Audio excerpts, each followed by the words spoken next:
to this live podcast on Twitch, where you can find the news from the research industry that how our researchers keep on researching on various topics and domains. So, and yes, these articles are posted on our website named postscientist.com. If you are willing to check it out, please check it out. Otherwise, listening to this podcast will be enough for you guys, as it acts like an archive on the daily basis, providing you the information from the research industry. So, without wasting any further time, let's get started with the first topic of the day is researcher improve vehicle for delivering gene therapies to the central nervous system.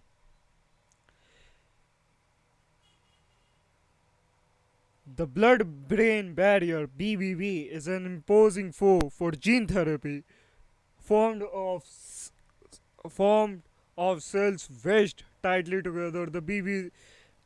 The BBB keeps toxin and pathogens that may be present in the blood from entering brain tissue, but it also keeps our potential treatment for diseases that affect the central nervous system.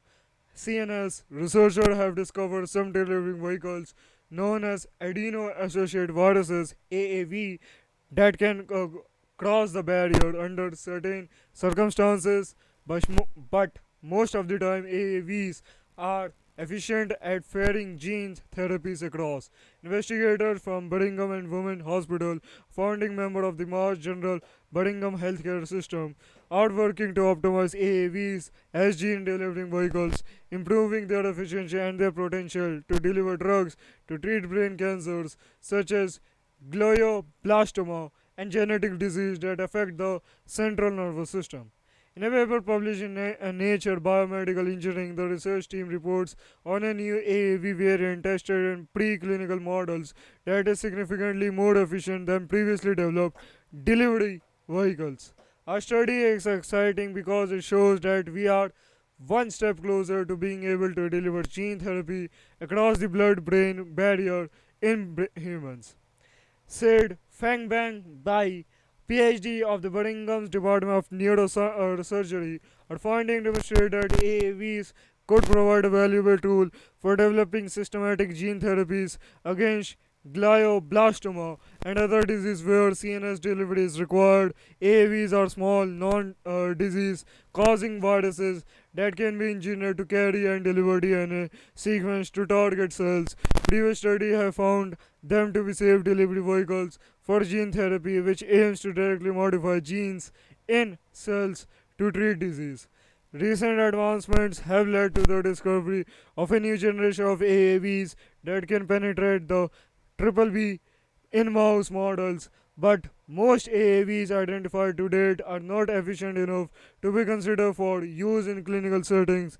To improve upon exciting AAVs, by and colleagues turn to cell penetrating peptides, a group of short peptides that are known to be able to cross biological membranes like the BBB. The team collected about The team collected about 100 of these peptides and inserted them into a variety of AAVs and tested them one by one to look for the most efficient. We got lucky, said Bai. We got a hit right around number 16. The team tested out their finding in preclinical models, looking in both mice and non-human primates, while the AAV they identified, lucky number AAV CPP 16, showed a significant enhancement of delivery efficiency across the blood-brain barrier than previously tested AAVs. Biolabs is looking to make further improvements.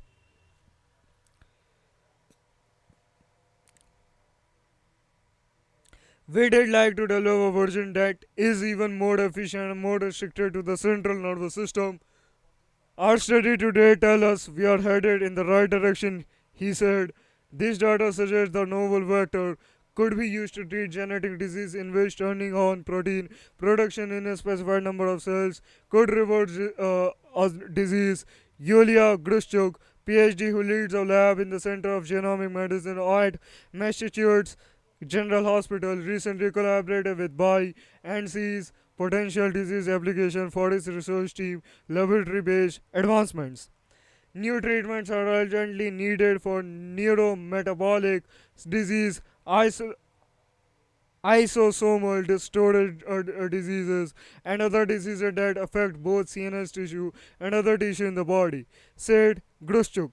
What is exciting here is that this work could represent a way to treat a broad spectrum of CNS disorders that are hard to target with current treatment approaches. Moving on towards next topic. It's being well described by the author itself, so I guess there is no need of any input by myself. So, yep. We're moving towards next topic. Researchers on how cell response to stimuli offer insight into disease mechanism treatments. Oregon State University scientists are decoding how cells communicate and collectively respond to chemical stimuli in the extracellular environment, knowledge that's critical to understanding physiological processes and blocking disease mechanism. A study by researchers in OSU's College of Science and Carlson College of Veterinary shows that the duration of the stimuli plays a big role in the connectivity of cell communication networks. Scientists at the University of Pittsburgh also collaborated on the research into what biophysicists refers to as multicellular chemosensing, which is still somewhat shrouded in mystery despite its important biological processes, the researcher note. We are still far from fully understanding how the information networks are regulated by either external stimulation or cell identities, said Gyuan Lee, a doctoral student in the College of Science. So that is what our paper was trying to investigate. The extracellular environment, essentially the fluid that surrounds cells, contains many kinds of chemicals. Lee explains, under certain pathological or psychological conditions, the chemical composition changes and triggers a signaling process that leads cells to create a response necessary for maintaining normal function. Coordinated response among a group of cells are made possible by cells exchanging molecules with their nearest neighbors, Lee said. The exchange lets cells sense and respond to environmental changes in a more reliable way than if they were sensing and responding individually. And they allow multicellular organisms, people, animals, etc., to survive in complicated surroundings. For example, when you are doing a cardio workout, cells need energy, which will lead to aerobic metabolism for creating a lot of ATP, an energy molecule, he said. When you are thirsty, your body will generate ADH, antidiuretic hormone, to promote water reabsorption so you will not dehydrate. All these changes in chemicals are like signals trying to alert the body about what is happening. Sorry, the receivers of these signals are individual cells. By capturing and binding the chemical molecules with the receptor on the cell membrane, cells on determine what's going on and trigger the appropriate process. The catch through is that not every cell has the same ability to bind with those molecules. So, in any multicellular organism, the coordinated sensing and responding within a group of communicating cells is really important, Lee said. In the study, scientists used statistical analysis to determine cells' relationship with their closest neighbors, then ran experiments to see the simulating chemicals' effect on the cells and the networks. Lee, OSU Honors College undergraduate Alia Starman, and associate professor of biophysics Bo Sun, stimulated brain cells known as neurons with ATP, an energy molecule found in all forms of life. In that experiment, they varied both the amount of ATP in the extracellular environment and how long the neurons were exposed to it. They also experimented with tamping down on cell communication speed with a monosaturated fatty acid, palmitoleic acid, and boosting it via potassium chloride, a metal halide salt. Our analysis suggests data and information network connectivity is mainly regulated by the temporal profile of the external simulation, how long it lasts, and the level of communication ability of the cell itself, Lee said. The size of the dose didn't really affect the network. It was also interesting that moderate communication ability of individual cells lead to maximum connectivity in the cell's information network. Too much communication ability or too little both lead to a reduction in network connectivity. The findings shed some light on how the network are regulated, opening the door to the possibility of controlling multicellular response and combating combating disease via the right kind of simulation in the extracellular environment, the researchers said. The study also showed the collective power of even a comparatively small group of cells, Sun added. When hearing beats of music, watching the turn signal of the car in front of you, or counting waves on the beach, our brain sense the periodicity and predict when the next event in the sequence will happen, he said. But does this function require the full power of the brain? Can a minimal system as simple as a layer of neural cell sense periodic input? We showed this is possible, and the neural cells do so by forming and organizing a communication network based on signal recurrence. Findings were published in the Proceeding of the National Academy of Science. Hmm. Okay,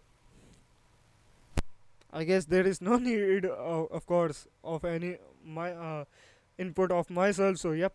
Moving on to our next topic, study shows Shaker channel mutation differs structurally from human potassium channels.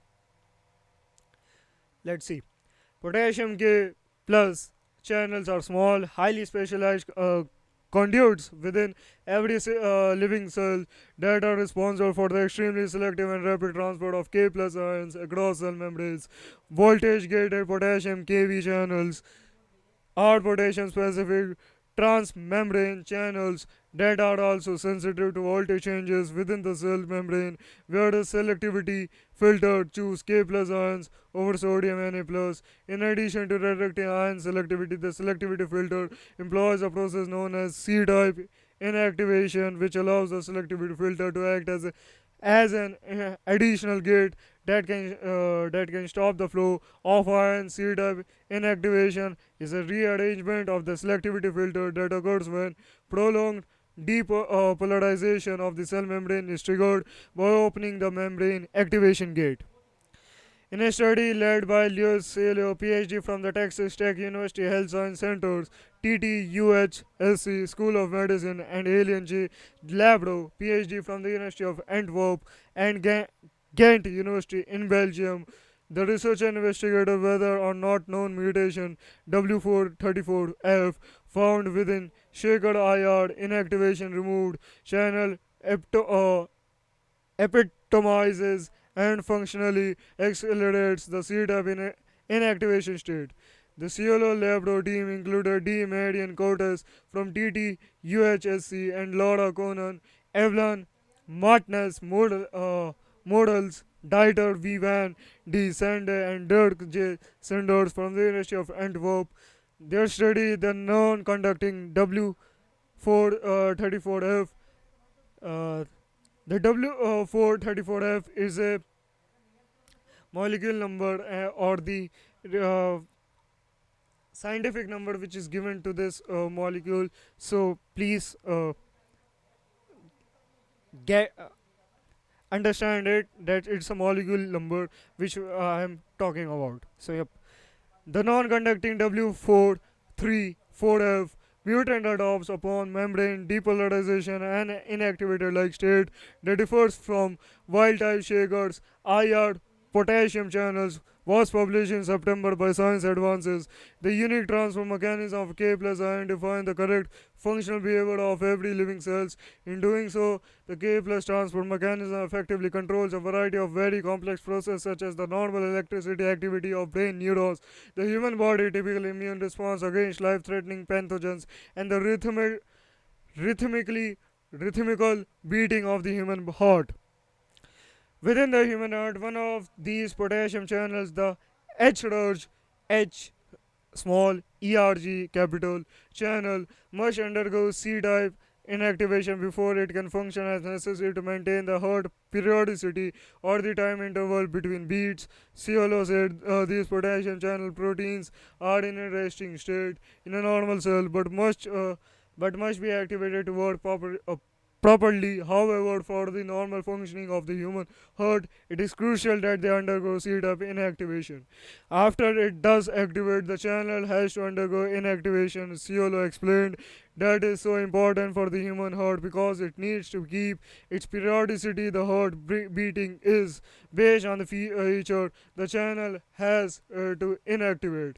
To learn more about the KV channels in human, scientists have for many years studied a specific mutation W434F within the Shaker channel, a potassium channel derived from the Drosophila melanogaster, a common species of fruit fly. Similar to the potassium channels in the human body, the Shaker channel is comprised of vital membrane proteins that play an essential role in the proper functioning of the cells and have a role in potassium ion channel operations. The Shaker channel was discovered in the US about 50 years ago and was made widely available, especially to those studying potassium channel, because it was the only channel available when a mutation was discovered on the channel W434F.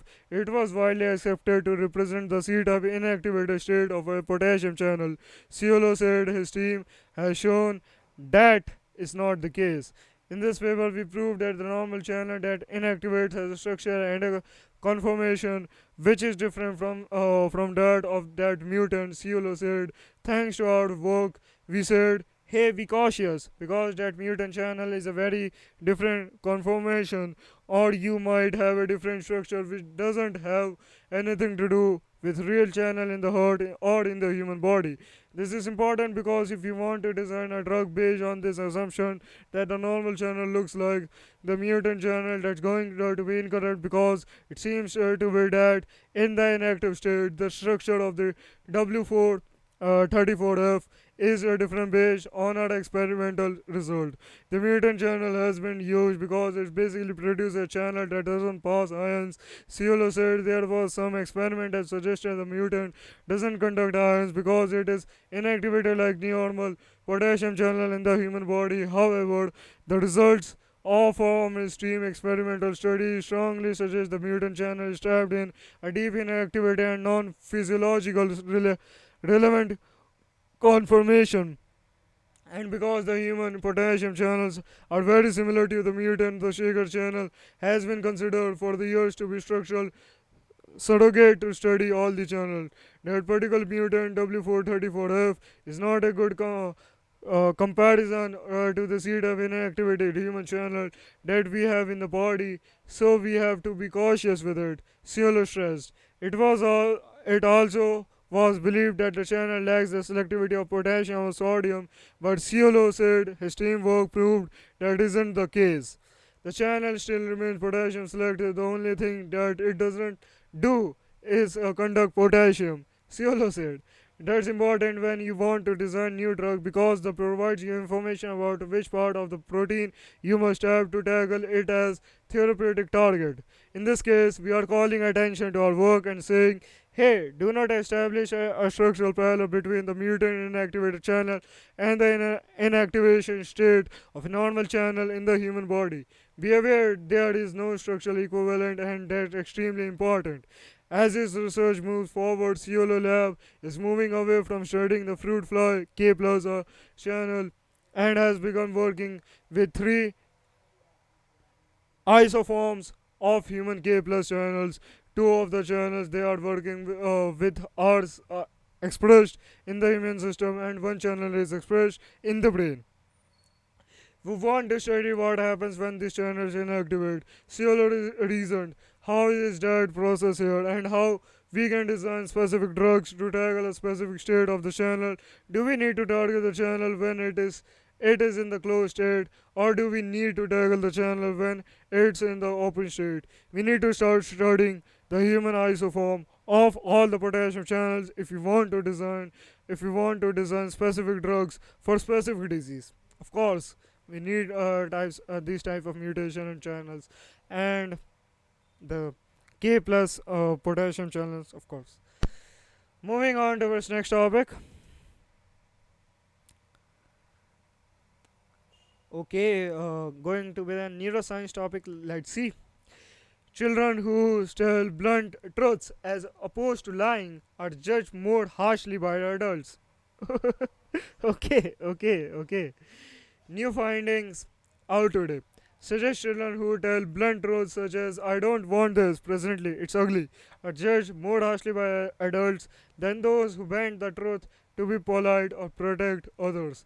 Published in the Journal of Moral Education, the research demonstrated the messages that adults are giving children about lying versus telling the truth in different contexts. This research tends to show that there exists a complicated relationship with the truth that children must navigate to learn what is socially acceptable, explained lead author Dr. Lode.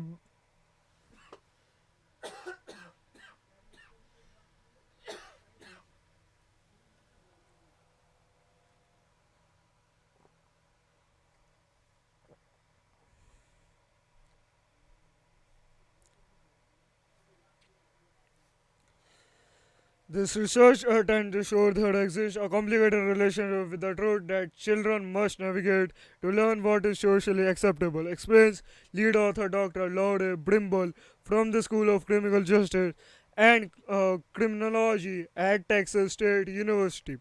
Most parents will have been embarrassed or upset by the children's brutal honesty at some point.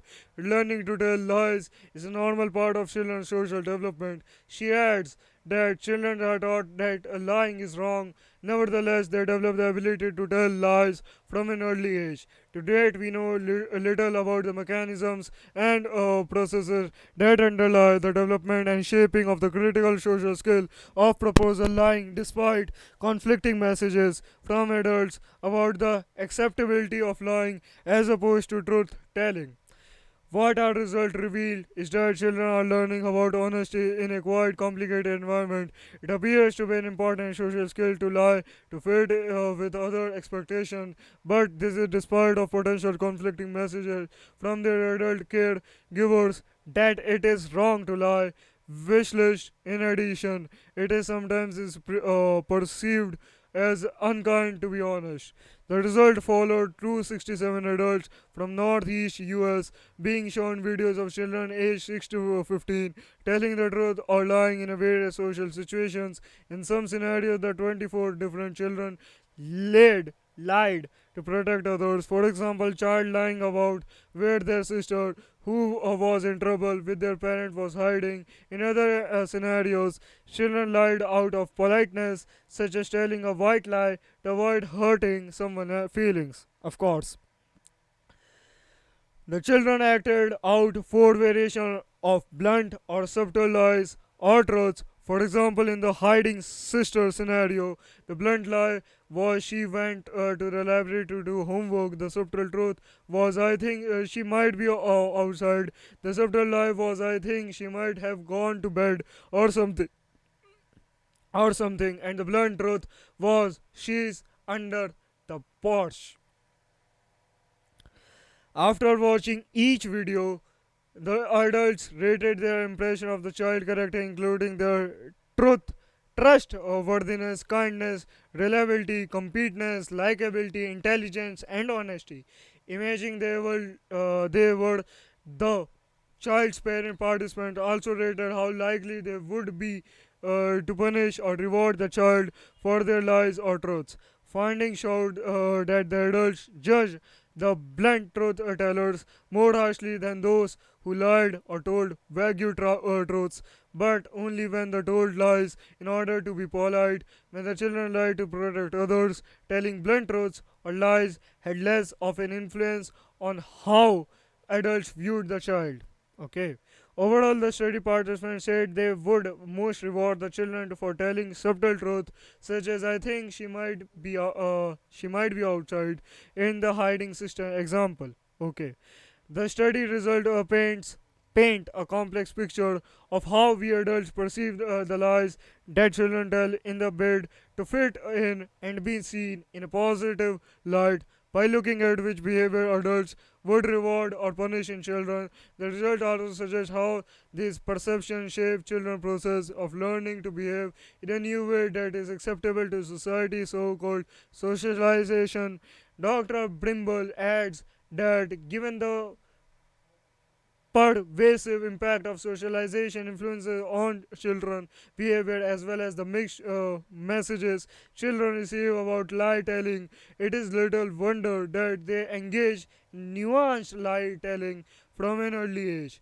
Our study illustrates the degree to which adults are inconsistent in their evaluation and self-reported behavioral response to children of different age who lie or tell the truth. Questions remain as to whether their in-person behavior would follow suit, but it is likely that these contradictory explicit and implicit messages about honesty and dishonesty act as socializing influences and shape children's early behavior. Limitation of this study include the sample size and narrow location of participants. However, there was a 50-50 female-male split and a mixed range of ethnicities represented. The adults were also asked to rate how believable the children were to factor in whether the quality of their acting skill might be skewing the results. The next step for the research will be investigate how these early socialization processes affect the development of the children's truth and lie telling over time as they grow into adults. Okay, so these are the results given by the scientists or by the researchers that how they perceive children who abductedly say the bitter truth in front of the adults. So, yeah. Moving on towards next topic. NASA kicked asteroid off course in test to save Earth. Okay.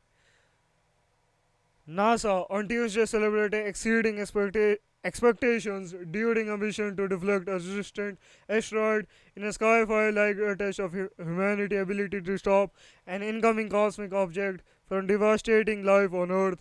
The fridge-sized double asteroid redirection test DART impacted deliberately smash into the moonlet asteroid Dimorphos on September 26, pushing it into a smaller, faster orbit around its big brother Didymos. NASA chief Bill Nansen announced that changed its orbiter period by 4% or 32 minutes from 11 hours 55 minutes to 11 hours 23 minutes, bettering on an expectation of 10 minutes.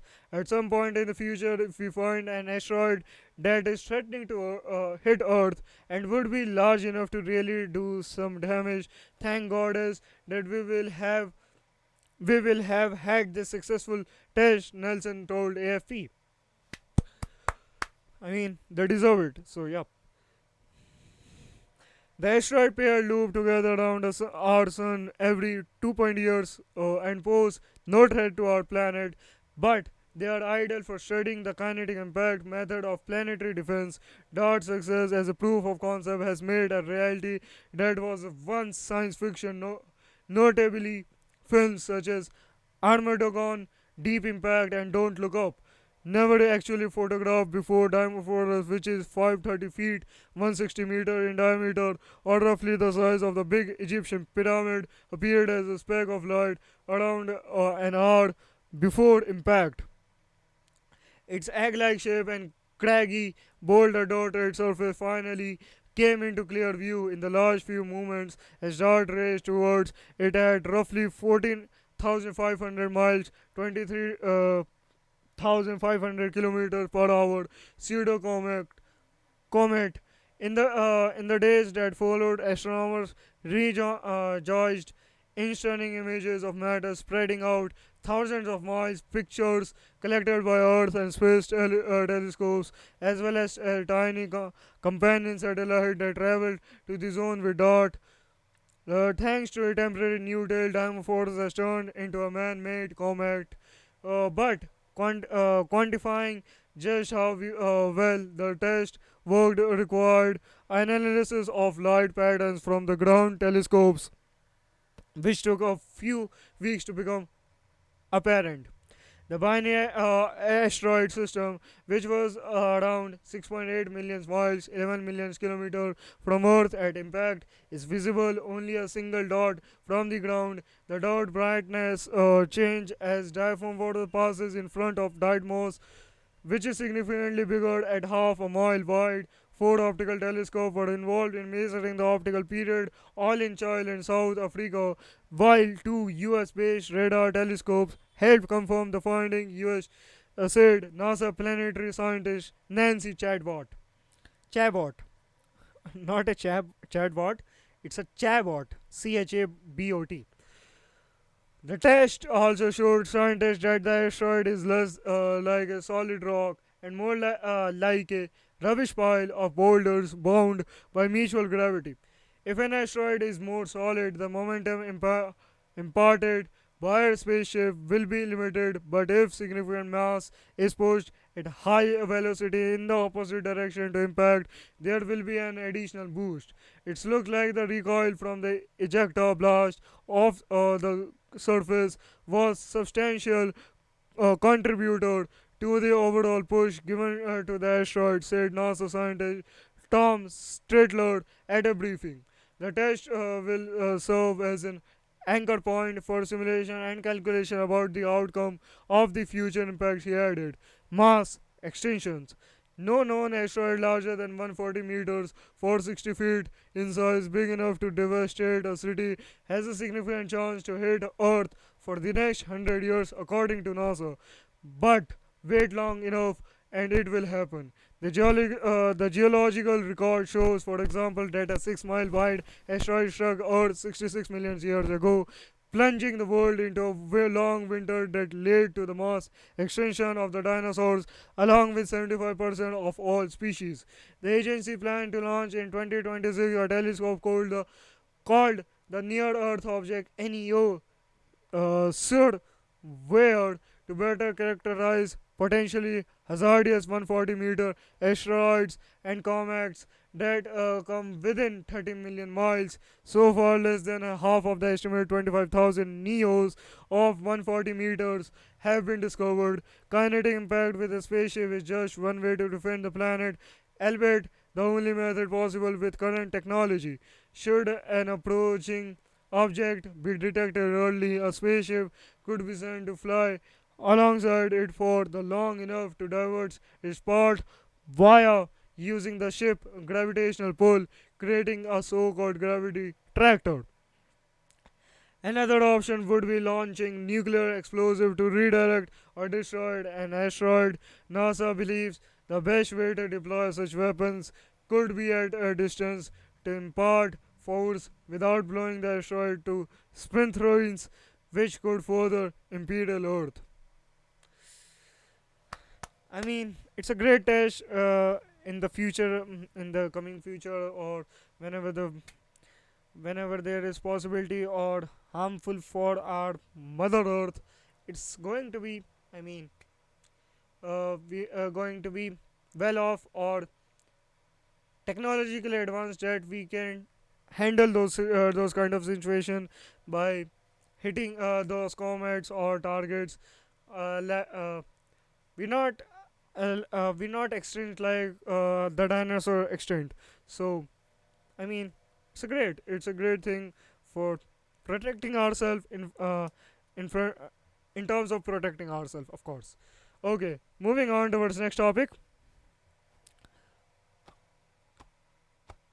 A design to tune Mure's excitation in TMDC superlattice through varying layer degrees of freedom.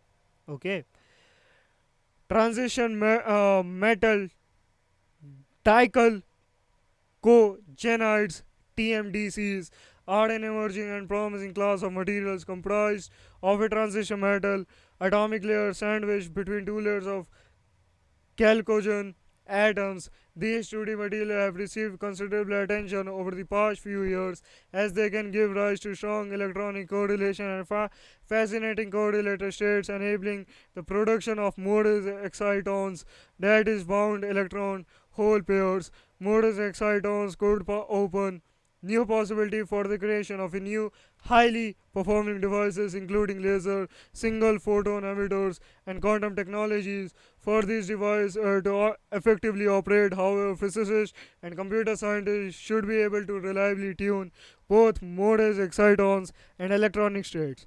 Researchers at the University of Rensselaer, Polytechnic Institute, UC Riverside, and other institutes in the US, China, and Japan have recently introduced a new strategy to tune Morse excitons and correlated electronic states in TMDCs.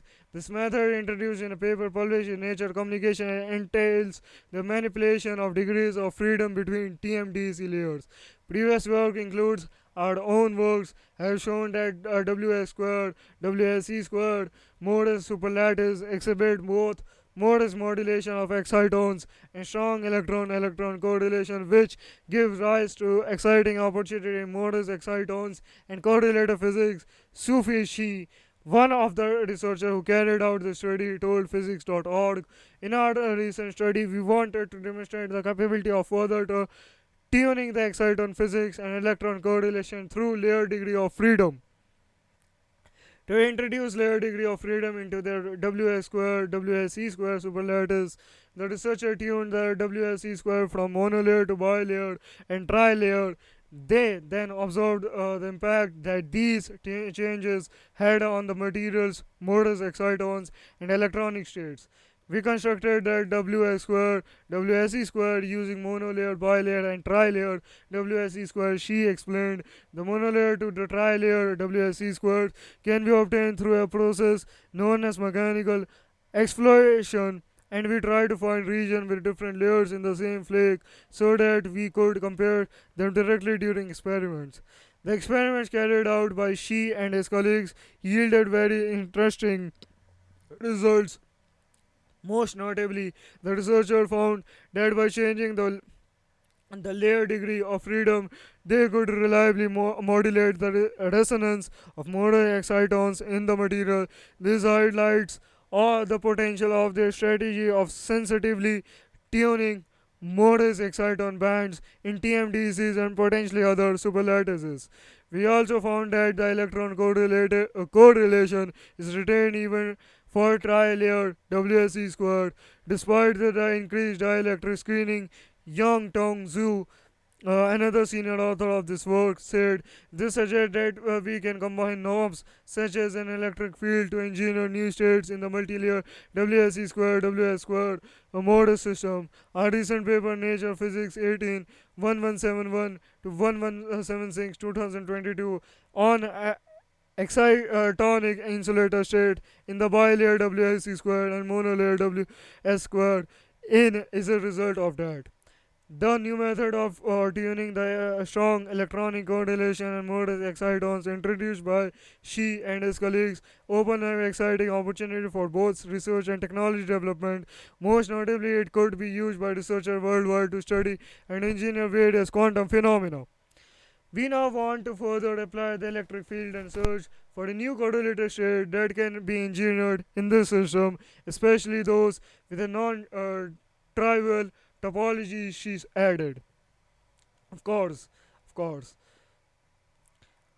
Moving on, I mean, it's going to be used in many, many other appliances and applications, as is their super latest, right? So, help in the spectroscopy phenomena and many other applications, which I it's a because it's a core point. So, yep, uh, it's going to be used many applications like lasers in quantum technologies or any other types of things which is related to, of course, superlative or any having frequencies in them. So, yep, yes. Hmm. Moving on towards next topic. Blue fibers found in the teeth of ancient Mayans suggest sacrificial victims were gagged before being killed. Okay, let's see. A trio of researchers two with California State University, Los Angeles, the other with the Paleo Research Institute in Colorado, has found evidence of possible gagging of Mayan sacrificial victim prior to death. In the paper published in the International Journal of Osteoarchaeology, Amy Chan, James Brady, and Linda Scott Cummings described their study of the dental calculus from teeth found in Belize Midnight Terror Cave. In 2006, a robber trying to escape a crowd of locals living near Belmopan, the capital of Belize, fell through an hole into a previously unknown cave. As the locals retrieved the robber, they discovered a large number of human bones. An investigation showed that the bones belonged to ancient Mayans who have been sacrificed in what later became known as the Midnight Terror Cave. In this new effort, the researchers sought to learn more about the diets of the people who had been sacrificed in the cave by analyzing the dental calculus on the outside of their teeth. Prior researcher efforts have shown that calculus can hold minute amounts of material eaten by the person. Hello? Hello, hello, hello, hello. Hello. Sorry guys. I guess my computer is lagging. So for okay. In this new effort, the researchers sought to learn more about the diets of the people who had been sacrificed in the cave by analyzing the dental calculus on the outside of their teeth. Prior research efforts have shown that calculus can hold minute amounts of material eaten by the person.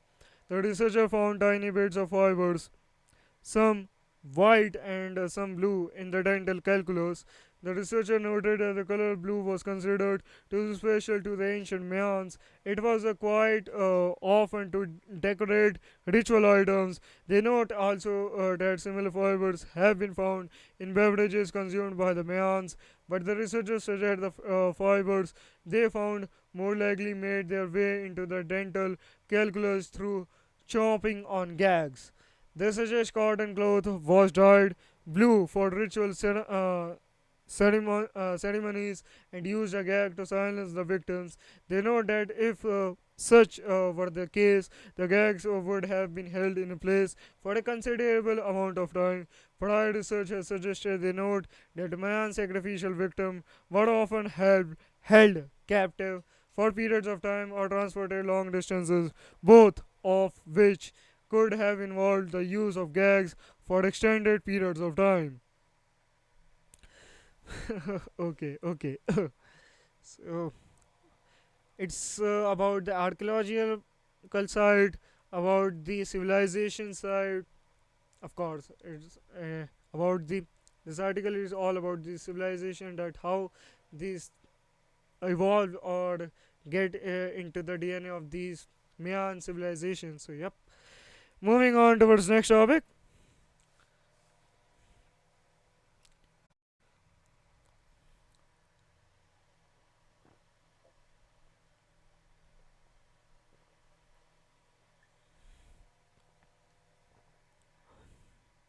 Okay.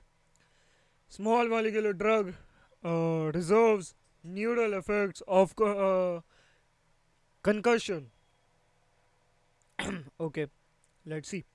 A small molecule called ISRIV that was identified at UC San Francisco can reverse the neuronal and cognitive effects of concussion in mice weeks after an injury occurred. New research has found ISRIB blocks the integrated stress response ISR, a quality control process for protein production that can become destructive to cells when it is chronically activated. The study published in October 10, 2022 in a proceeding of the National Academy of Science found that ISRIB reversed the effect of traumatic brain injury (TBI) on areas of neurons called dendritic spines that are critical to cognition. Mice treated with the drug also showed sustained improvements in working memory. Our goal was to see if ISRIB could ameliorate the neural efforts of concussion, said Mikhail Stryker, PhD, a co-senior author of the study and professor of physiology at UCSF, we were pleased to find the drug was tremendously successful in normalizing neuronal and cognitive function with lasting effects.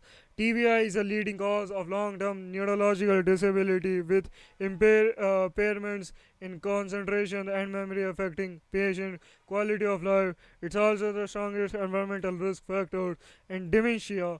Even a mild concussion significantly increases an individual risk. Of course. Reversing the effects of concussion. ISRIB was developed in the lab of co-senior author Peter Walter, PhD, who was a professor of biochemistry at UCSF at the time of the study, now emeritus, and at Altos Labs. Previous studies demonstrated that the molecule could effectively block the integrated stress response and showed evidence of improving cognition and behavior across different mouse models of a TBI. However, the cellular mechanism by which ISR inhibition restored cognition remained unknown. To investigate this, UCSF graduate student Elma Fry's PhD began to explore how the ISR and its inhabitation affected neurons in the parental cortex, a brain region involved in working memory. Using advanced imaging technique, Fries observed the effects of TBI on dendritic spines, the primary site of excitatory communication between neurons over the course of multiple days. In a health condition, neurons show a fairly consistent rate of spine formation, maturation, and animation dynamics that support learning and memory. But after a single mild concussion, mouse cortical neurons showed a massive burst of newly formed spines and continued to make excessive spines for long as they were measured. Some may find this counter intuitive at first, assuming more dendritic spines would be a good thing for making new memories, said co-senior author Susanna Rossi, PhD, a professor of physical therapy and neurological surgery at UCSF. At the time of the study, now also at Altos Labs, but in actuality, having all too many new spines is like being in a noisy room. When too many people are talking, you can't hear the information you need. These new spines didn't stick around for very long, however, and most were removed within days, meaning they hadn't formed lasting functional synaptic connections. These aberrant dynamics were rapidly reversed once mice were treated with ISRIB. By blocking the ISR, the drug was able to repair the neural and structural changes resulting from the brain injury and restored normal rates of spine dynamics. These neural and structural alteration were also associated with an improvement in performance to normal level in a behavioral assay of working memory, which persisted for over a month after the final treatment.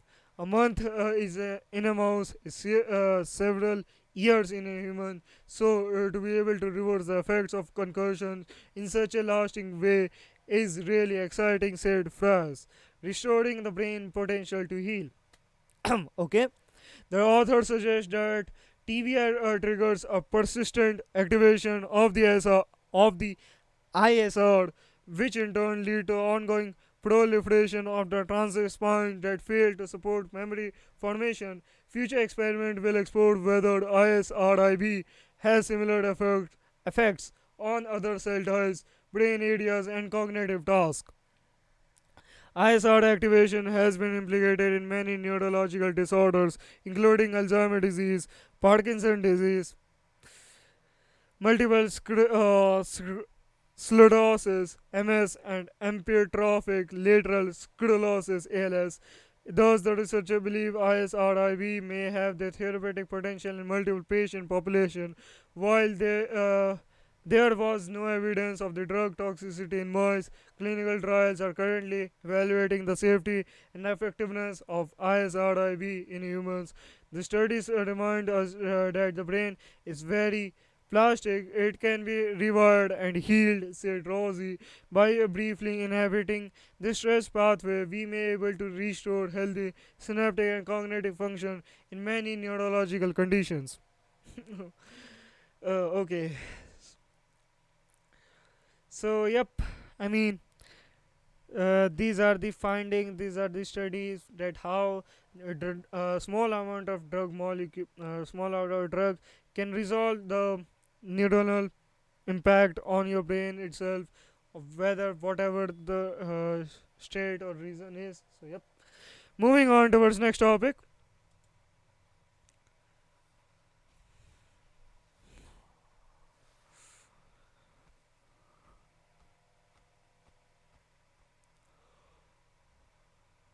It's not going with the next topic, it's a news, so let's see and read it, that what's the really news is.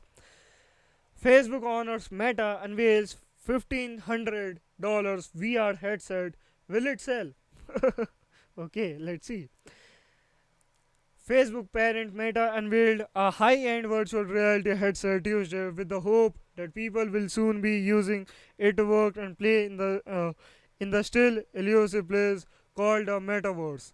The 1500 Meta Quest Pro headset sports high resolution sensor that let people see mixed virtual and augmented reality in full color, as well as an eye tracking and so called natural facial expression that mimic the weirder's facial movements so that the avatars appear natural when interacting with other avatars in virtual reality environments, formerly known as Facebook. Meta is in the mindset of a corporate transformation that it says will take years to complete.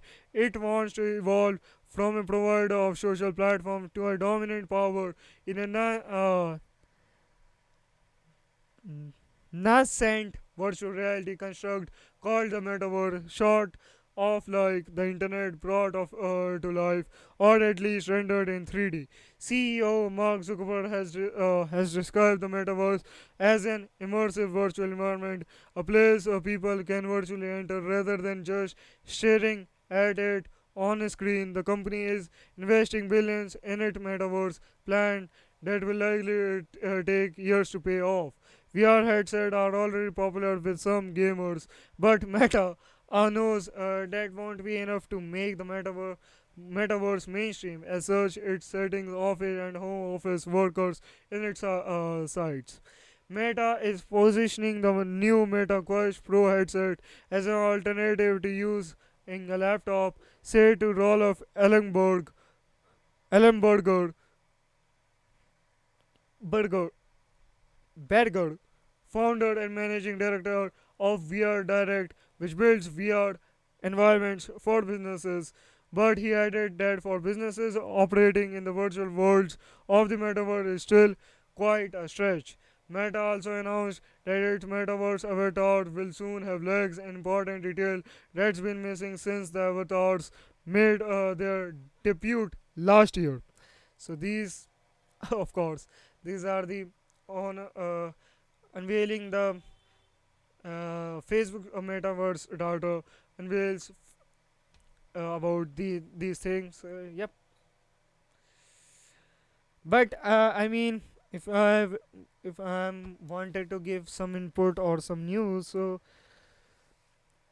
I mean it's very difficult for them because of course it's a metaverse, and yes, it's a virtual world basically, providing every other thing which is available in the environment, in our surrounding environment. So, or creating your own world which is totally optimized by your own self, with providing everything.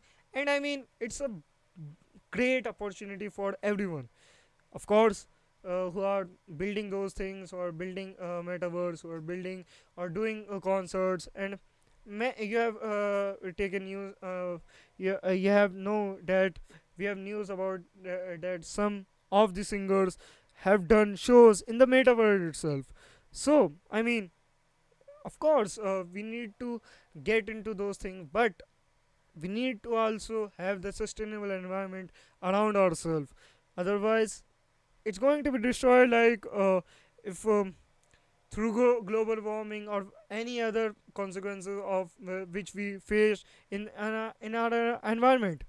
So yeah, it's it's gonna be worse. And yes, if I talk about the business platform or business in business terms, or expanding their VR headset to the all around the world, it's going to be very difficult because many people's Xbox and PlayStation and many other games, many other types of things are available, or are available in the market in different companies. And they know how the global market really approaches, how the things really work. So you're not going to compete with those people. If you are wanted to compete, you need to cut short everything. You need to have more knowledge about the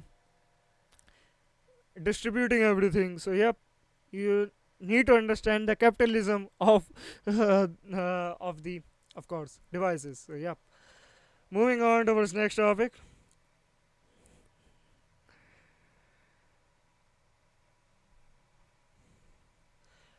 A 3D online chat room that can be accessed using a phone or PC camera.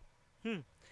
In the past few years, a growing number of computer scientists have been exploring the idea of metaverse, an internet-based space where people would be able to virtually perform various everyday activities. The general idea is that using virtual reality VR headset or other technologies, people might be able to attend work meetings, meet friends, shop, attend events, or visit places, all within a 3D virtual environment. While the metaverse have recently been the topic of much debate, accessing its 3D virtual environments often require the use of expensive gear and devices which can only be purchased by relatively small amount of people. This unavoidably limits who might be able to access this virtual space. Researchers at Beijing Institute of Technology and JD Explorers Academy have recently created WOC, a 3D online chat room that could be accessible to a broader range of people worldwide. To gain access to this chat room, which was introduced in a paper pre-published or archive, users merely need a simple computer webcam or smartphone camera.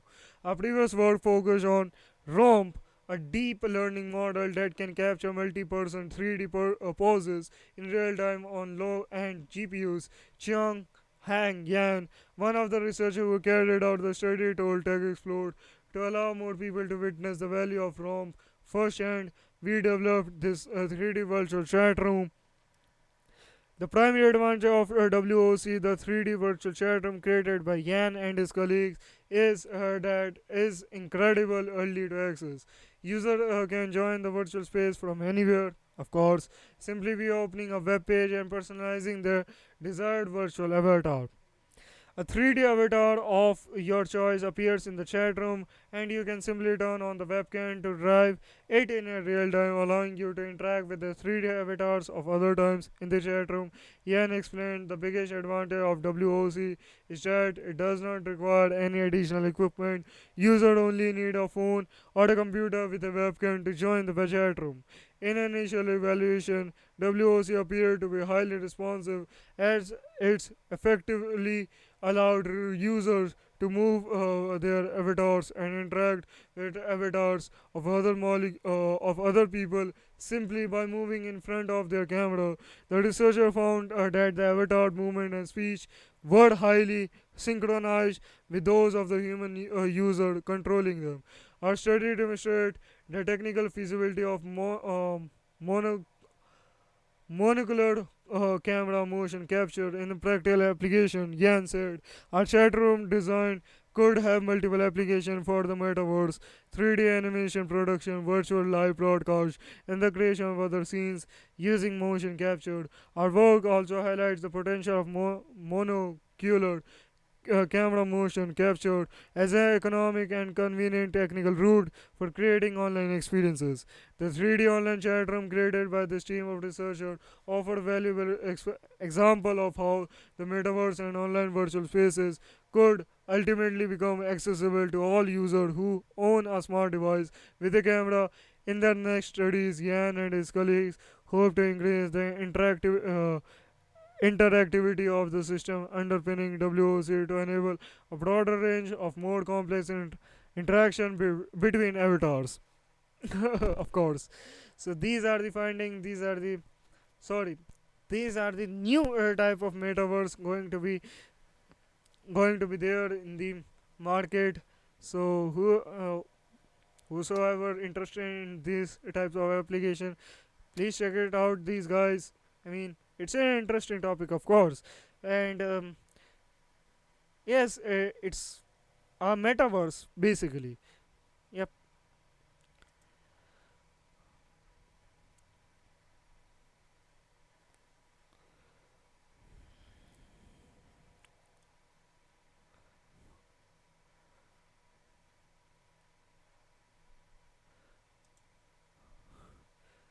Moving on to different topics. Sorry, moving on to another topic. Wait a minute, guys.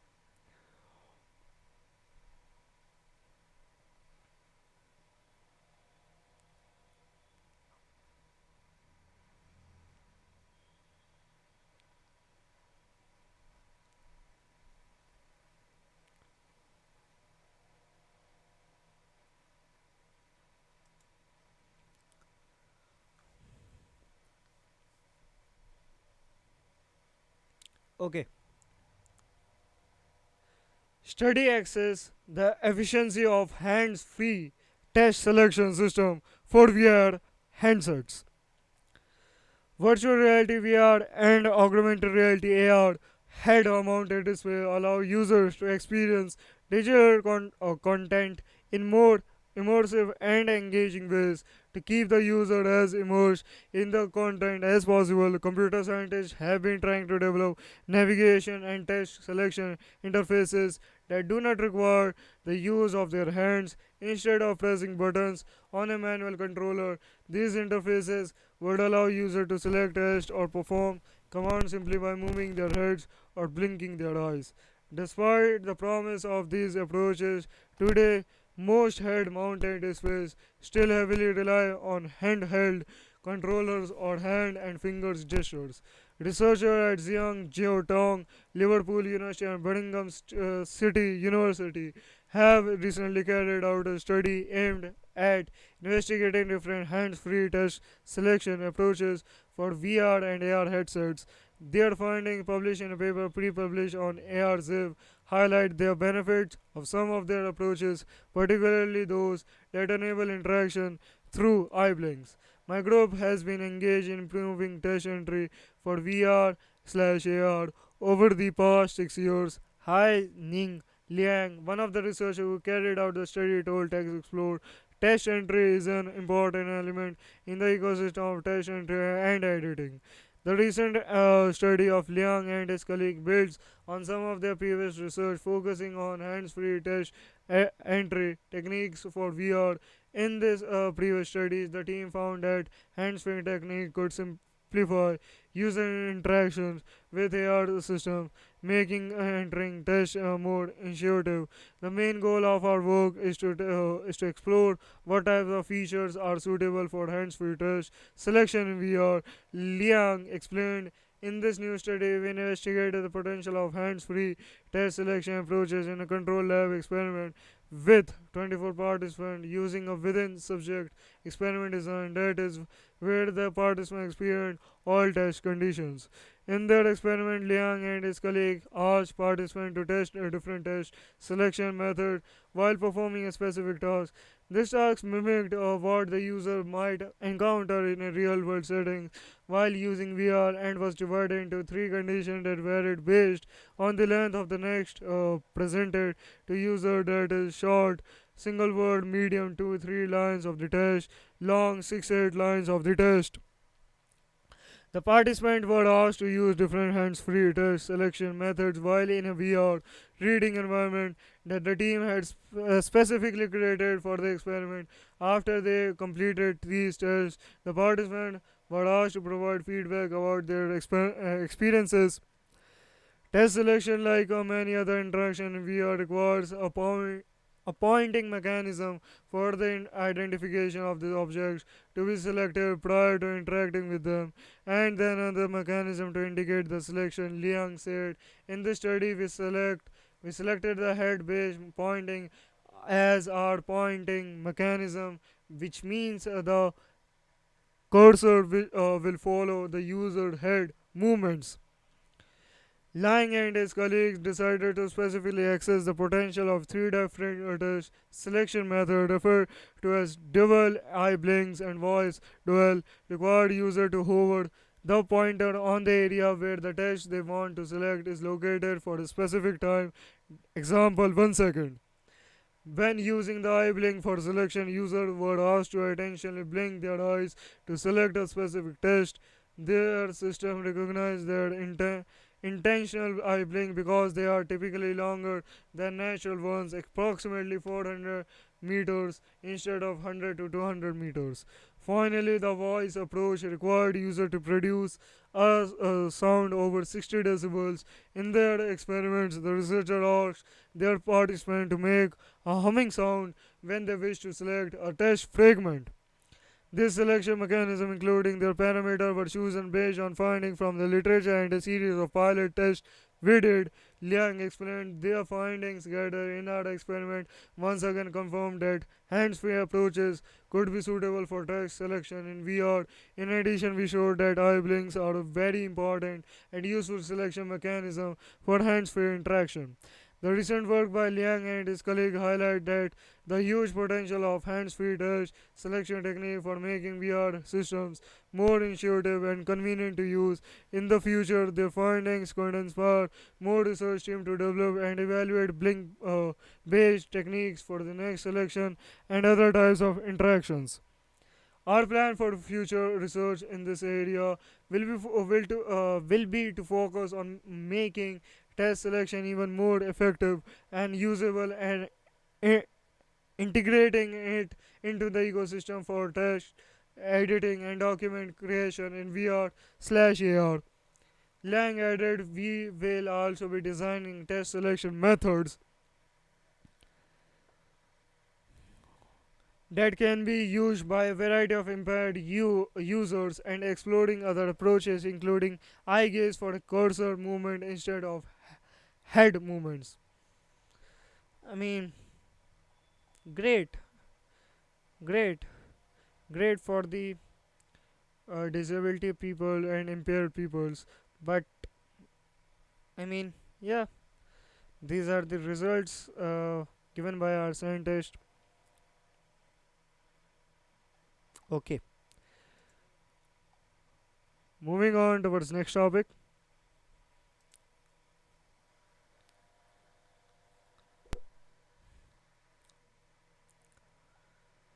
Animal in national parks are affected by even just a few people. Okay, let's see. People often visit US national parks to catch a glimpse of wildlife, but how does our presence affect the animal we hope to see?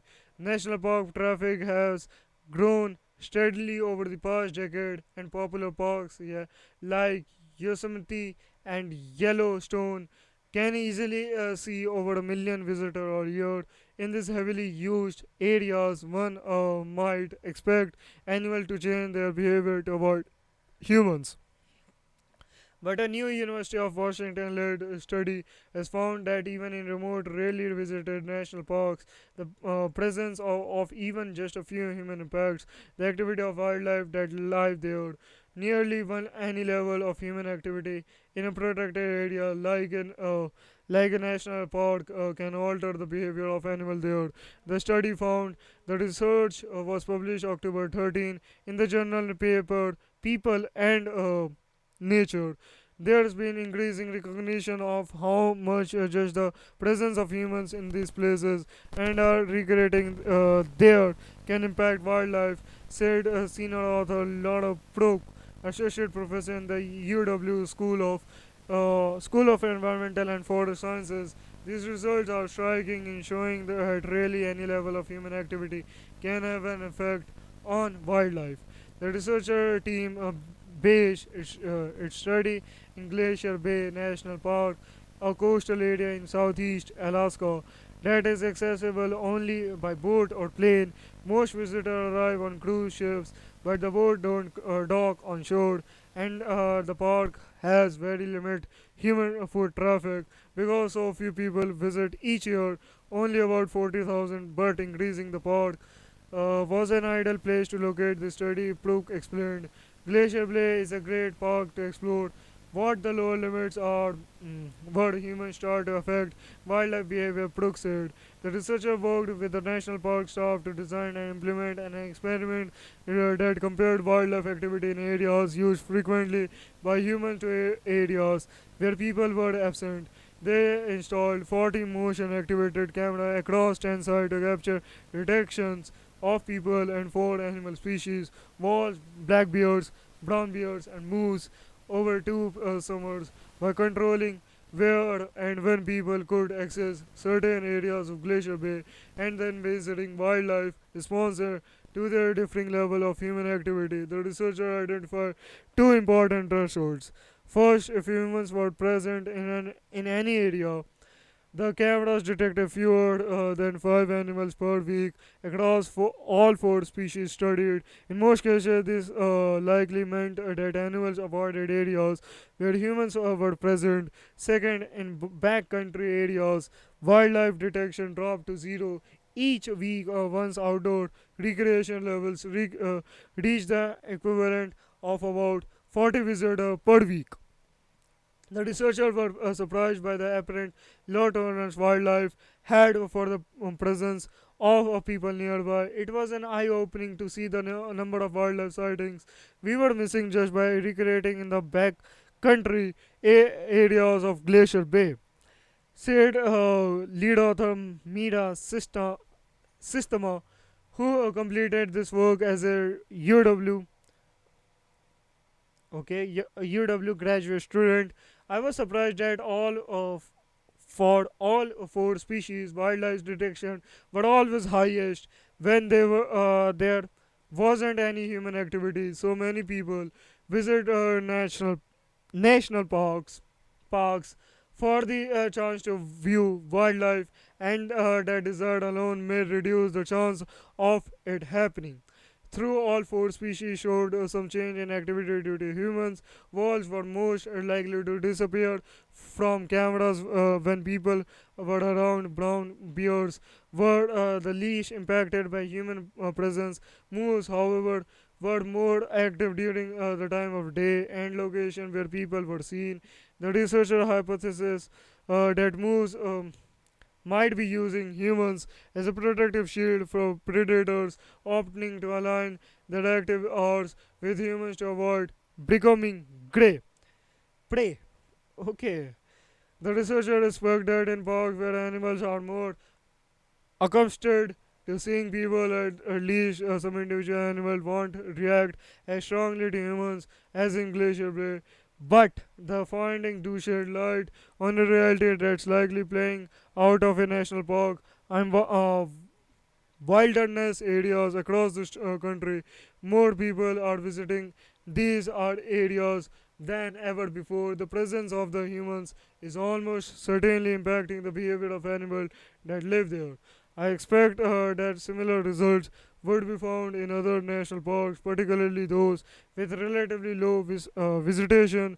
I wouldn't be surprised if more and more people seek out less popular national parks to explore, which will have interesting and important implications for park management and wildlife system, I said. National park and wilderness areas aren't just seeing more visitors during the high season. More people are opting to use the trail systems during less busy times to avoid crowds. Additionally, some parks are expanding their trail networks to accommodate more visitors. The authors hope this study can help park managers consider different approaches to making park accessible both to human and animals. For example, manager could consider concentrating trails and human use in certain areas to reduce their total footprint, or put restrictions or the time of year or days in which people can visit, or finding land support to concentrating human activity in some areas, because if you are going to go and above zero human activity and it's going to have an impact, you might as well go away above zero in some areas and then have other areas where you have almost no human activity proceed. In those areas, then wildlife can live their natural lives unaffected by people. Co-authored are Beth Gardner at the UW, Tanya Levius at Glacier Bay National Park and Preserve.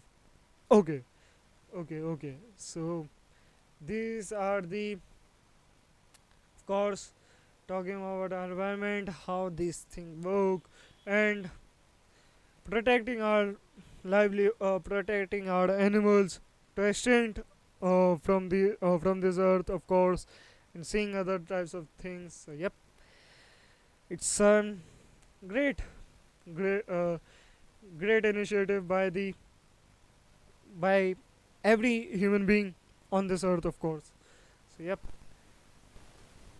as I previously discussed in many podcasts, that we have started a newsletter that provide you information that not easily available on the surface web. So if you are into that kind of info, please check it out to this newsletter, because it will sustain our business also, because we need funds, we need your support to grow this business, to grow far more business, and have an giving in the information properly, without any agenda on it, any without anything basically, without pressuring by the other big corporates or other investors. So yes, uh, support us, and